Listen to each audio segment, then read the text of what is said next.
So yan mga kaibigan, ano, mga idol. Yan. So natapos na natin i-PMS si Toyota Wigo.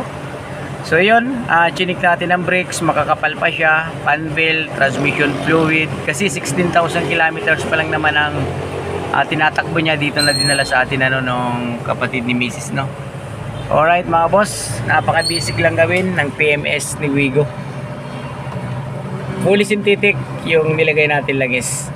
Okay mga boss, please follow, like, share na lang ng channel natin. Subscribe sa YouTube channel natin, Jess Mechanic. Huwag nyo naman kalimutan, bisitahin ang YouTube channel ni Jess, diba? Para may makuha naman tayong idea kahit pa paano, for PMS nga lang, diba?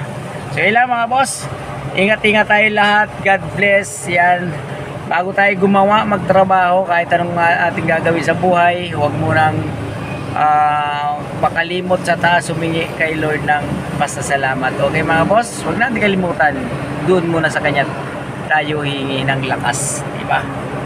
Okay mga boss, thank you for watching. Ingat tayo lahat. God bless.